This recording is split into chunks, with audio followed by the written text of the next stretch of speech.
فروشگاه بزرگ در شهر طالقان مرکز ولایت تخار با حضور مقام‌های محلی و شمار زیادی از باشندگان این ولایت افتتاح شد. این فروشگاه که به هزینه 24 میلیون افغانی از سوی شهرداری طالقان در مدت 2 سال تکمیل شده، شامل 84 باب دکان و 2 سالن بزرگ می باشد که می تواند به یکی از مرکزهای اصلی تجارتی و اقتصادی این ولایت تبدیل شود.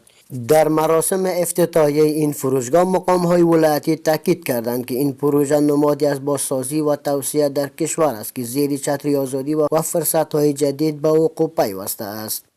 می‌بینیم که در سطح کشور ما و شما الحمدلله کارهای بازسازی و انکشافی شروع هستند.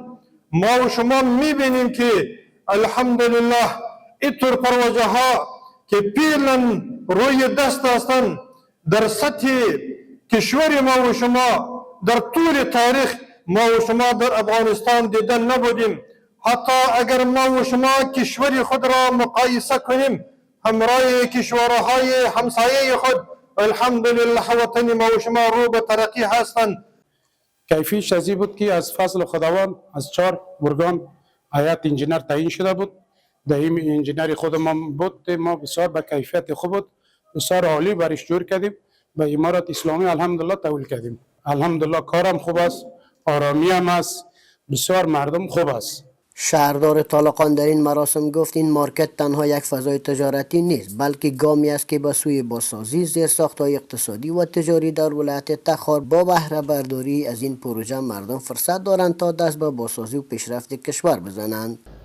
ما امروز شاهد سنه افتتاح یک مارکت تجارتی از بودجه انکشافی خود شاروالی شاهد هستیم که لله الحمد توانستیم در 2 سال این مارکت تجارتی را با همکاری انجینر سیبا، همکاران اداره شاروالی و مدیریت ناحیه اول توانستیم به پایه اکمال برسانیم و در خدمت مردم قرار بدیم. مارکت تجارتی توتباغ در 4 منزل در ظرف 1.5 سال از بودجه ریاست شاروالی طالقان با ارزش بالاتر از 24 میلیون افغانی ساخته شده. دارای 4 طبقه می باشه، 87 دکان و 2 سالن همراه با تمام ملحقاتی که در این مارکت ضروری می باشه. انشاءالله این پروژه را هیئت‌های مختلف از وزارت زیربط خود شاروالی، ریاست شهرسازی، مقام ولایت نظارت کرده. امیدوار هستیم که کیفیتش خوب است و خوبتر خواهد بود.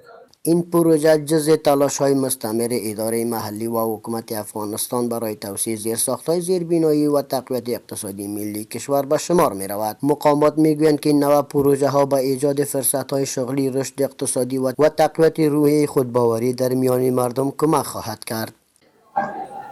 ما بسیار تشکر میکنیم از جناب شاروال صاحب. اول از جناب شاروال صاحب که دیر است خودش انجینراش مامورین بسیار زحمت کشیدن. بعد از چندین سال ما شاهدی از حکومت کرزی تعالی شاهد هستیم که به همین دکان‌های خونه در همین جا بود هیچ کس در قصهش نزد که جور بکنه. خداوند آرامی را بیاره. بازم ما از پروردگار آرامی میخواهیم این برکت آرامی است که توتباغ 32 دکان به 84 دکان تبدیل شده و 4 طبقه جور شده که 84 دکان داریم.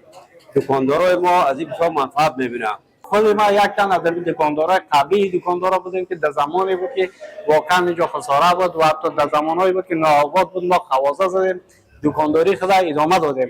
ولی همچنان فعلا واقعا تشکری میکنم از شاروالی ولایت تخار که اینا بهره برداری شد و افتتاح شد. افتتاح این فروشگاه نه تنها در بخش تجارتی بلکه در تقویت زیرساخت‌های شهری و اشتغال زایی در این ولایت تاثیرات مثبت خواهد داشت. از سوی دیگر انتظار می رود که پروژه‌های مشابه در دیگر ولایت‌های کشور نیز عملیاتی شود تا روند بازسازی افغانستان تسریع گردد.